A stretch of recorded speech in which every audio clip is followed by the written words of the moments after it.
오늘 하나님께서 우리에게 주신 말씀은 다니엘서 1장 8절 구약 성경 1233면입니다.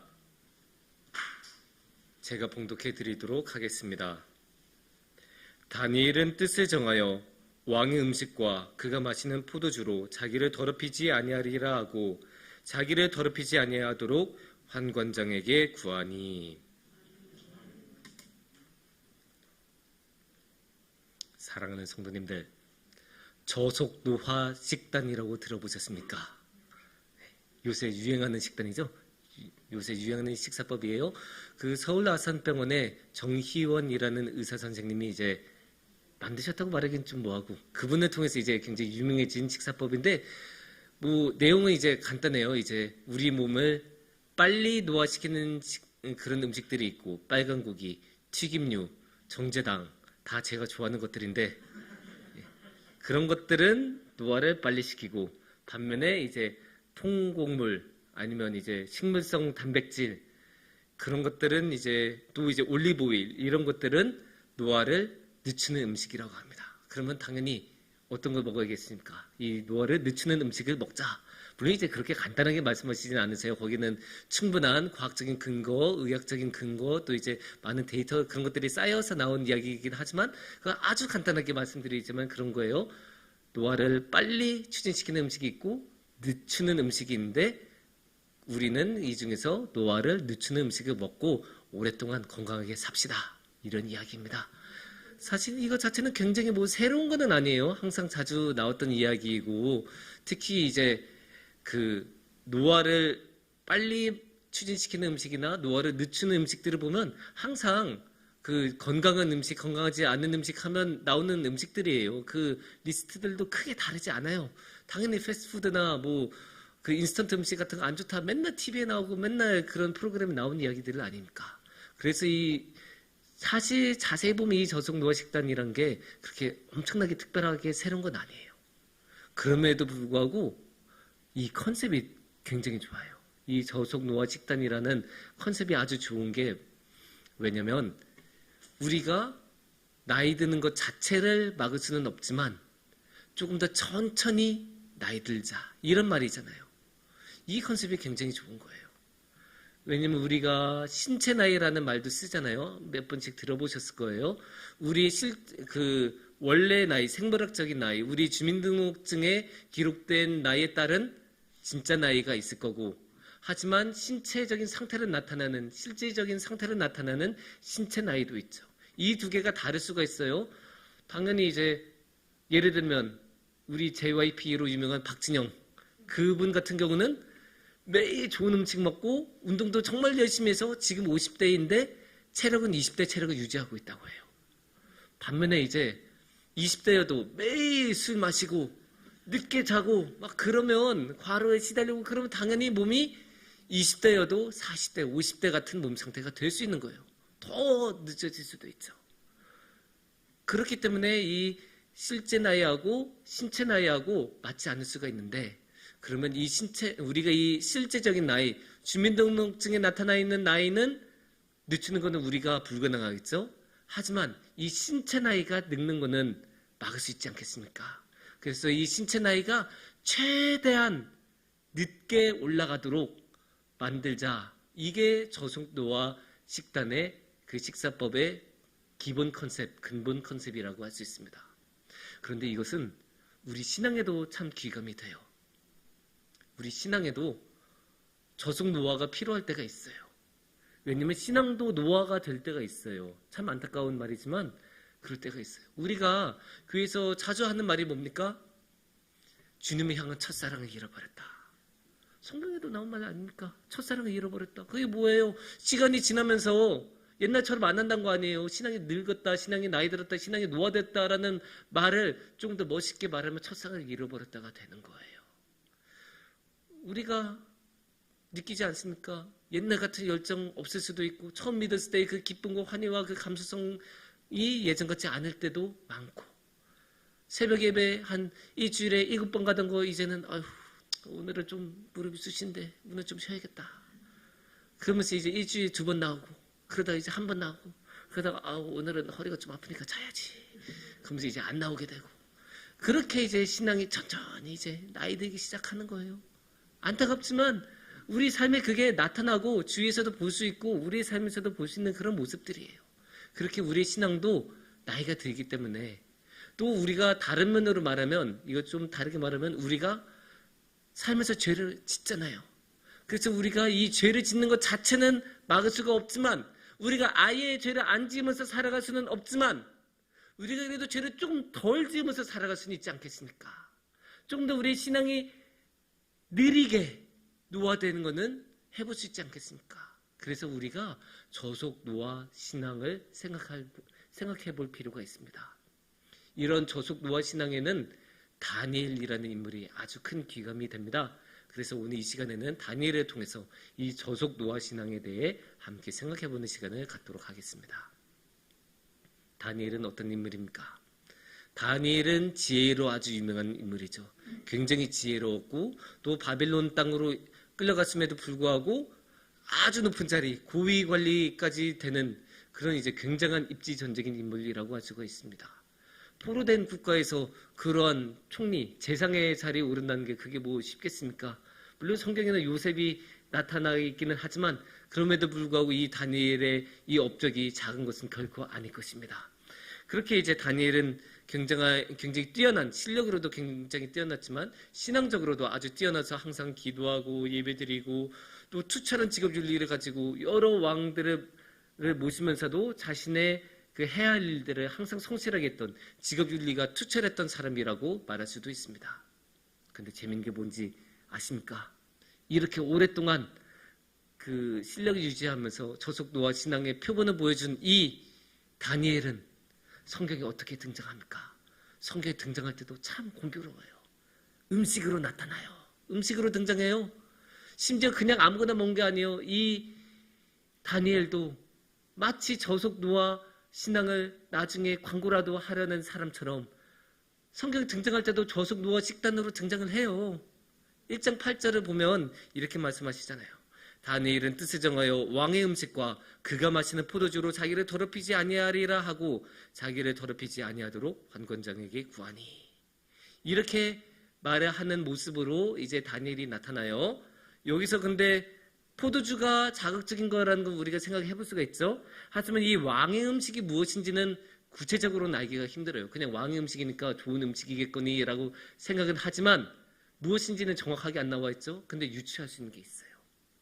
12절 말씀을 보면 우리가 유추할 수 있습니다. 12절 말씀을 보면 청하오니 당신의 종들을 열흘 동안 시험하여 채식을 주어 먹게 하고 물을 주어 마시게 한 후에, 그러니까 포도주 대신에 뭘 마시겠다는 거예요? 물을 마시겠다. 그러면 왕의 음식 대신에 뭘 먹겠다는 거예요? 채식을 먹겠다. 그러면 이 왕의 음식하고 채식이 반대되겠죠? 채식은 뭐예요? 식물하고 풀만 먹는 건데, 그러면 왕의 음식은 뭐가 되겠습니까? 고기가 되겠죠. 우리 항상 노아의 주범이라고 말하는 빨간 고기, 육류가 되겠습니다. 그것도 왕의 음식입니까? 그냥 대충 해서 주겠습니까? 맛있게 구워서 주든지 튀겨서 주든지 그렇게 주겠죠. 그러니까 이제 이런 것들을 안 먹는 채식과 물, 저자극, 저속 노화 식단을 하겠다. 그렇게 다니엘은 말을 하고 있습니다. 참 공교롭게도 이렇게 저속 노화 식단을 먹겠다는 다니엘의 모습으로 다니엘은 성경에 등장합니다. 그런데 이제 여기서 이 저속 노화 식단의 핵심은 사실 먹는 데인 게 아니에요. 물론 식사법이니까 먹는 것과 관련이 되죠. 하지만 이 몸이 저속 노화가 되기 위해서 먹는 것이 그것만으로 된 게 아니에요. 무슨 말이냐? 아무리 저속 노화 식단 매일 해도 매일 하루에 3시간씩만 자면서 살아봐요. 몸이 급속 노화가 되겠죠. 빨리 노화가 될 겁니다. 저속 노화가 안 될 거예요. 당연해요. 몸은 우리가 충분히 자야 되니까. 그런 거를 보면 우리가 알 수 있는 게, 그럼에도 불구하고 이 저속 노화 식사법이 가치가 없는 건 아니죠. 왜 가치가 있냐? 그리고 저속 노화 식사법의 핵심이 뭐냐? 작은 습관이 결과를 만든다. 이게 핵심이에요. 그냥 먹는다가 중요한 게 아니고 작은 습관, 작은 행동들이 쌓여서 축적이 되어서 나중에는 결과에서 큰 차이를 만든다. 그거예요. 이게 핵심이에요. 아니 우리가 살다가 어쩌다 한번 마라탕 같이 자극적인 음식 먹는다고 몸이 확 늙겠습니까? 안 그래요. 우리 몸은 다시 회복할 수 있는 그런 성질을 가지고 있기 때문에 한번 그런 거 맵고 자극적인 거 먹었다고 확 노화되지 않아요. 하지만 매일 마라탕 먹으면 당연히 이 회복 능력이 떨어지니까 그러면 나이 드는 쪽으로 가겠죠. 신앙적으로도 비슷해요. 우리가 어쩌다가 한번 별거 아닐 수가 있어요. 하지만 그게 쌓이고 또 쌓여서 먹는 것까지 그런 하찮은 것도 쌓이고 쌓이다 보면 우리의 그 중요한 신앙에 금이 가고 무너뜨릴 수 있을 만큼 큰 결과를 만들어낼 수 있습니다. 다니엘은 그런 것을 아주 잘 알고 있었어요. 명확하게 알고 있었기 때문에 다니엘은 환관장에게 나 그런 거 안 먹겠다. 처음부터 거부를 한 거예요. 근데 이게 우리가 성경에서는 매일 이렇게 읽었으니까 이게 당연한 걸로 여기는데 이게 사실 당연한 게 아니에요. 그런 자리에서 안 먹겠다라고 말한 게 사실 생각보다가 아니에요. 그냥 힘든 일이에요. 정말로 힘든 일이에요. 우리가 식사를 할 때, 밥을 먹을 때, 특히 집에서 밥을 먹을 때 우리가 자주 듣는 말이 뭡니까? 주는 대로 먹어. 반찬 투정하면 어떻게 됩니까? 큰일 납니다. 아유, 네가 밥하든지 이런 말을 안 들으면 다행인 거예요. 그러니까 당연히 줬을 때 맛있게 주는 대로 잘 먹어야 합니다. 아니 하물며 집에서도 이런데 하물며 부모님도 이렇게 말씀하시는데 이 다니엘은 집에서 지금 밥을 먹고 있습니까? 아니에요. 다니엘은 궁전에서 밥을 먹는데 자기네 나라의 궁전이에요? 아니에요. 포로로 이끌려 간 나라의 궁전이에요. 포로 신세요, 포로 신세. 근데 포로 신세가 어떻게 어디서 간 내놔라, 배 내놔라 하면서 저 이거 먹을 거예요, 이거 안 먹을래요? 이렇게 말할 수 있어요? 못해요. 당연히 못하죠. 그 위세에 눌려서 말도 못 꺼내고 이렇게 꿍 이렇게 있고 그냥 주는 대로 먹어야죠. 하지만 다니엘은 안 그래요. 왜냐? 그게 자신의 신앙으로 직결된다는 것을 알았으니까. 특히나 이게 더욱더 말하기 힘들었던 게 원래 여기 성경에서 자세히 기록되어 있지 않지만 성경에서 그거에게 흐르는 흐름이 있어요. 그 고기는 그냥 고기가 아니에요. 우리야 고기를 먹으면 어떻게 합니까?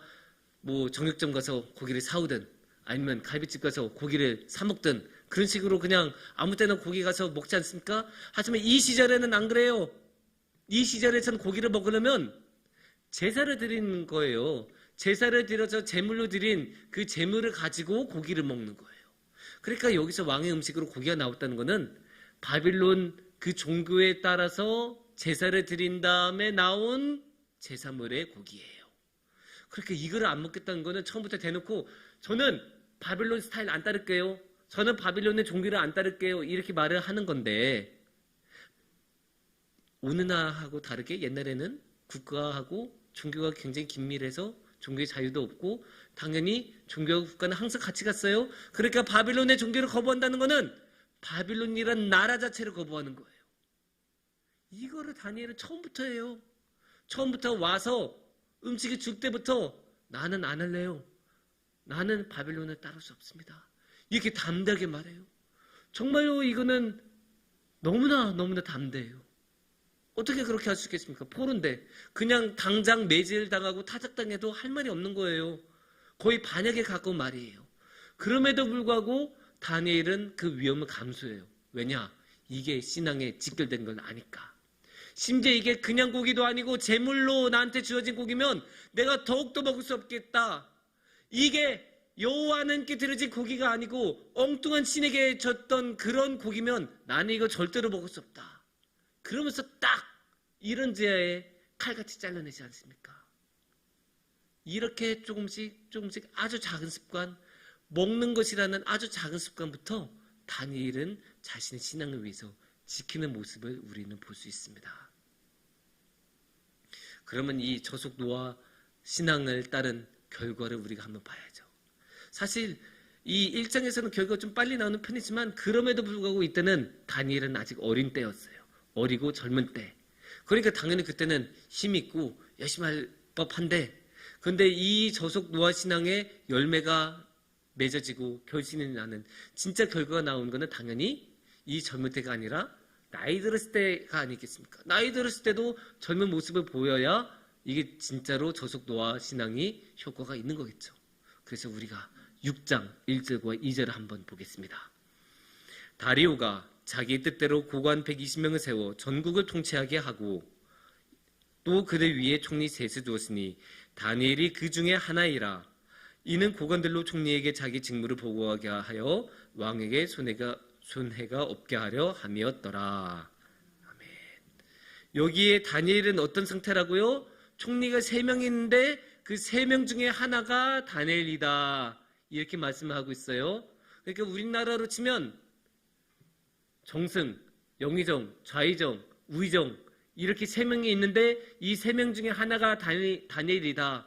가장 높은 신하 중에 한 명이 다니엘이다라고 말을 하는 거예요. 그러니까 이렇게 나이가 들어서도 이 6장이면 굉장히 노년이거든요. 이 노년에도 다니엘은 실력적으로도 최고 수준을 나타내고 있어요. 최고 수준으로 최고의 신하 중에 한 명이 될 정도로 아주 높은 수준을 보여주고 있고, 이게 근데 다니엘은 항상 그런 실력을 자신의 능력으로 가졌습니까? 아니에요. 다니엘의 실력은 항상 신앙에 바탕을 두고 있어요. 그러니까 실력적으로 최고라는 뜻은 결국 신앙적으로도 최고의 수준을 유지하고 있다. 이렇게 우리가 말을 할 수가 있는 거예요.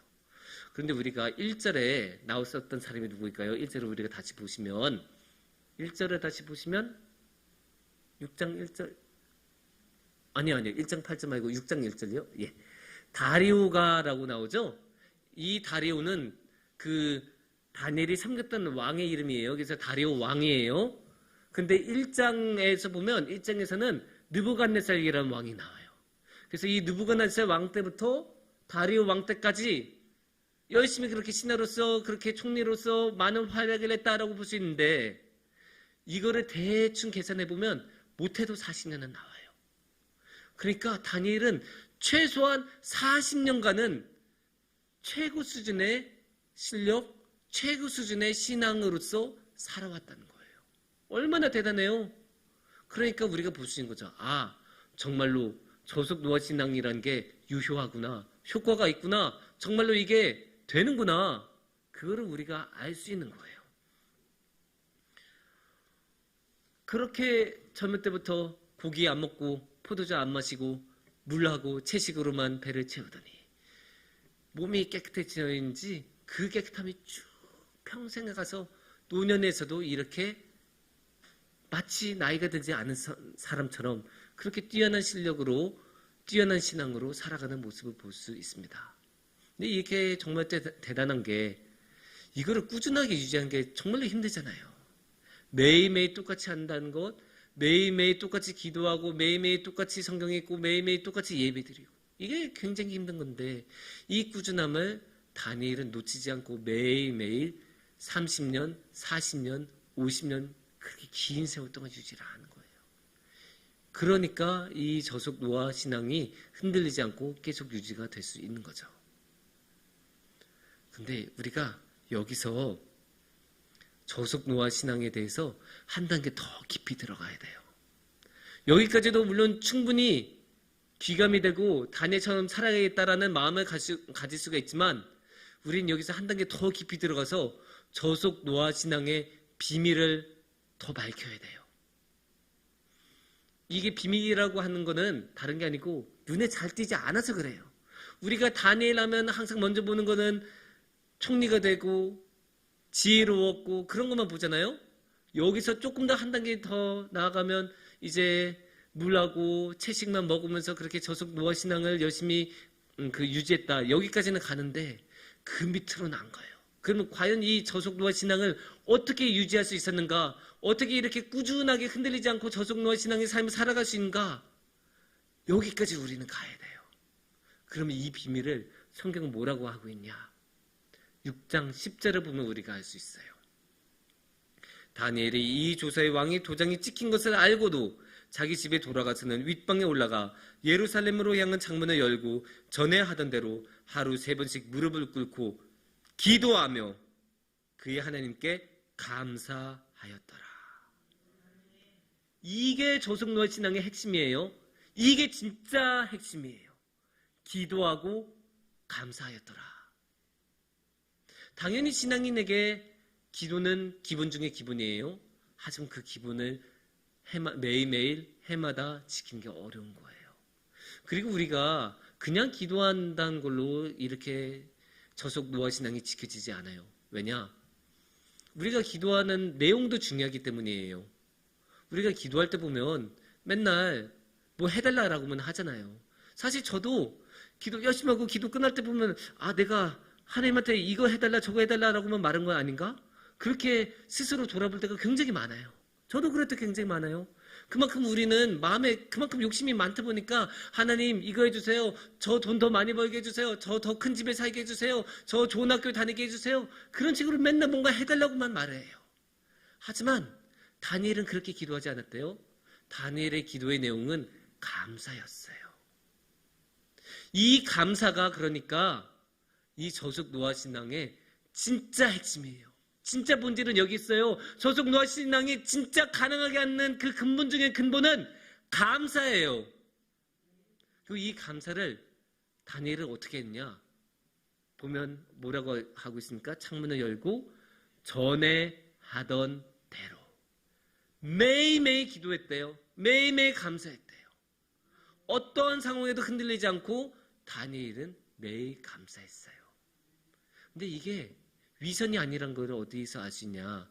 이게 진짜 거짓이 아니란 것을 어디서 알 수 있냐면 우리 10절의 초반에 나온 이야기가 이렇지 않습니까? 이 조사의 왕의 도장이 찍힌 것을 알고도 이렇게 나오는데 이 조사가 뭐예요?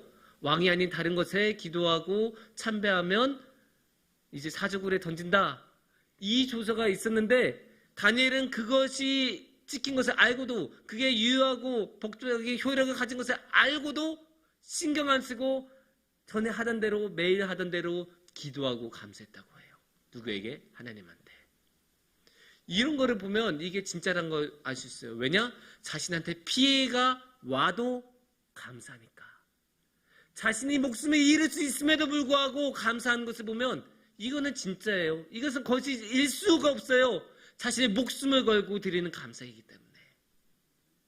이렇게 다니엘은 목숨을 걸고 감사를 해요. 이런 감사니까 40년이건 50년이건 지치지 않고 저속노화의 신앙을 가질 수 있는 것입니다.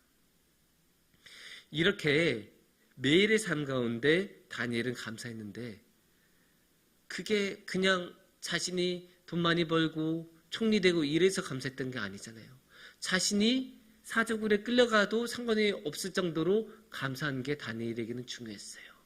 그리고 그렇게 감사하면 정말로 이렇게 저속노화 신앙의 삶을 살아갈 수밖에 없어요. 왜냐? 감사하면 하나님만 바라보게 되잖아요.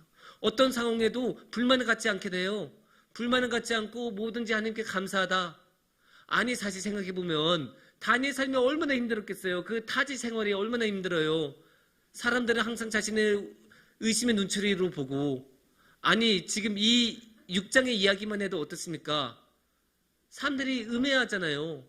다니엘은 뭐 잘못한 것도 없는데 괜히 다니엘을 시기한 사람들이 법까지 만들어가면서 다니엘을 올가매고 엮어내기 위해서 법까지 만들지 않습니까? 이렇게 사람들이 공격하는 이 외국 생활에서 다니엘은 흔들리지 않고 주님만 바라보면서 감사드려요. 그렇게 힘든 상황에서도 감사드리면 죽을 수 있는 상황에서도 다니엘은 감사드려요. 이게 감사의 진짜 모습일 수도 있어요. 그리고 이렇게 감사를 드리니까 항상 하나님만 바라보고 흔들리지 않고 불만이 없어요. 그리고 이렇게 하나님만 바라보는 감사를 매일 드리니까 죄가 틈탈 수가 없어요. 죄가 들어올 수가 없어요. 마음 안에 들어올 수가 없어요. 마음 안에 항상 감사만 있고 하나님만 계시니까. 감사를 통해 하나님을 매일 모시니까 마음속에 다른 생각이 들어올 수가 없어요. 그래서 우리가 이렇게 감사로 나아갈 때 우리 또한 저속노화의 신앙으로 매일의 하나님께 나아갈 수 있을 것입니다. 사랑하는 성도님들, 오늘날은 모든 것이 빠르게 지나가고 빠르게 사라져요. 다 빨리빨리 모든 게 진행이 되죠. 그러한 오늘날 이런 현대사회에서 이렇게 느리게 흘러가는 이런 저속 노아의 신앙은 너무나 귀해요. 세상에 휩쓸리지 않고 오직 주님만 바라보고 한 걸음 한 걸음 감사함으로 우리가 주님께 나아갈 때 주님께서도 기꺼이 우리의 손을 잡아주시고 우리와 함께 주실 것입니다. 그런 큰 복을 함께 누리는 우리 성도님들이 되시기를 축원합니다. 함께 기도하겠습니다.